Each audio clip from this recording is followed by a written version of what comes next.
Oi, eu sou a Andressa Cruz e essa é a série Artigos da Comunidade. Oi, eu sou a Débora Duarte, esse aqui dormindo no meu colo é o Oliver e hoje a gente vai falar sobre o projeto Code Like a Girls, como funciona JavaScript com WebAssembly, entre outros.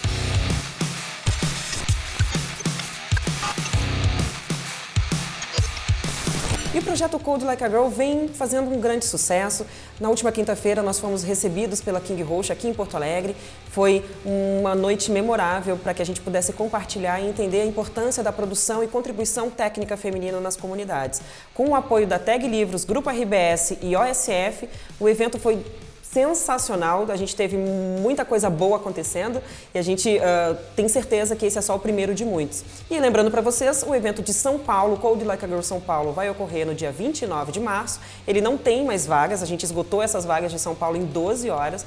Então a gente vai estar lá recebendo a Roberta Arcoverde do Stack Overflow, a gente vai receber a Luana Nazaré, que é recruiter no Google, a gente vai receber a Suelen Marcolino do LinkedIn, falando como a gente pode melhorar os nossos perfis, como é que as mulheres também podem apresentar a sua produção técnica e científica. Então, faça parte do Code Like a Girl. Você, mulher que está produzindo cientificamente alguma coisa, que você está escrevendo algum artigo, está escrevendo em blogs, gravando vídeos, contribuam com a gente tem lá o nosso repositório no GitHub.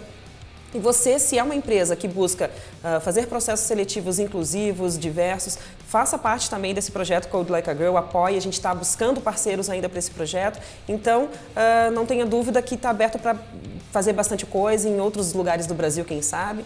Sejam bem-vindos sempre para compartilhar com a gente e fazer esse projeto cada vez passear pelo Brasil todo, porque é bem importante. Então, muito obrigada para todos os apoiadores, as pessoas que compareceram na última quinta-feira e a gente espera vocês em São Paulo, dia 29, com um grande evento. Então, no primeiro artigo, a gente tem um pouco sobre JavaScript e WebAssembly e por que é melhor usar um ao invés de outro, dependendo do caso.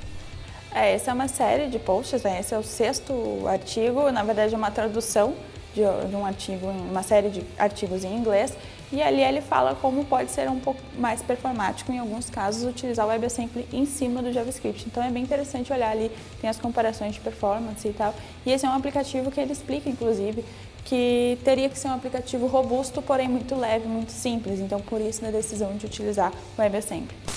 Temos aqui um artigo indicado pelo Diego Pinho, que é falando sobre entendendo JavaScript com JS Visualizer. Eu achei muito interessante esse artigo porque ele é bem simples, né? Geralmente o Diego tem essa habilidade de escrever artigos bem simples, fáceis de entender, e ele fala uma coisa muito importante nesse artigo, que é a gente acaba se prendendo a aprender frameworks, a aprender a runtime do JavaScript e esquece de aprender o próprio JavaScript, o que faria toda a diferença antes da gente aprender qualquer outro framework. Então é bem interessante esse aqui, até para se tu é daqui a um pouco um cara sênior que está na área aí há um bom tempo, de repente relembra algumas coisas de como funciona o JavaScript utilizando essa ferramenta de JS Visualizer.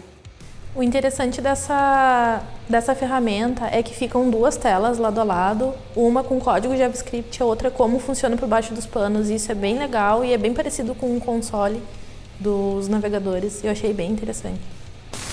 Então, esse artigo indicado pelo Lucas, que finalmente chegou a trigonometria no CSS. Já fazia tempo, né, que deveria ter entrado essas funções no CSS, porque afinal a gente está falando ali de matemática em si, né, alinhar elementos nada mais é do que matemática. Então essas funções elas foram aprovadas agora em fevereiro, né, no final de fevereiro pela W3C, num evento da W3C, e eu não lembro exatamente quando elas vão entrar, mas tem várias funções, seno, cosseno, tangente, e são muito interessantes e eu acho que vão agregar muito para o desenvolvimento front-end.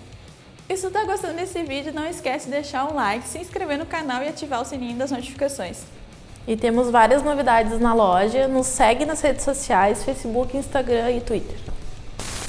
E nós temos aqui um artigo indicado pelo Herbert Júlio, que é para a gente entender como funciona, né, a API do Intersection Observer. É um artigo bem interessante, trata-se de evento, né, de observação ali no JavaScript, e ele detalha ali exatamente como funciona por baixo dos panos, como é que a gente vai criar uma API de Intersection Observer. Então também a gente tem o artigo sobre a comparação de Rust com Node.js e é bem interessante porque coloca lado a lado então as duas linguagens e mostra a estrutura e como se usa cada uma. É, um concern diferente, né? Porque o Rust ele é compilado, o Node.js, na verdade, o JavaScript é interpretado, né? Ele mostra ali a diferença também, porque o Node, como ele é uma runtime, então ele precisa do JavaScript, que precisa do motor do V8 para poder rodar, e o Rust ele só precisa do Rust, já começa por essa diferença. E é interessante que ele traz para o mundo web, assim, para aprender a programar web com o Rust, né, utilizando essa comparação com o Node.js. Então vale bem a pena conferir. O Rust é uma linguagem que a gente tem começado a ouvir falar bastante agora e é bem interessante esse artigo. E nós temos um artigo indicado ali pela Thaís que fala sobre o flat-map no JavaScript, né? A gente já consegue utilizar o flat-map no JavaScript, mas agora ele vai sair oficialmente na próxima versão do ECMAScript.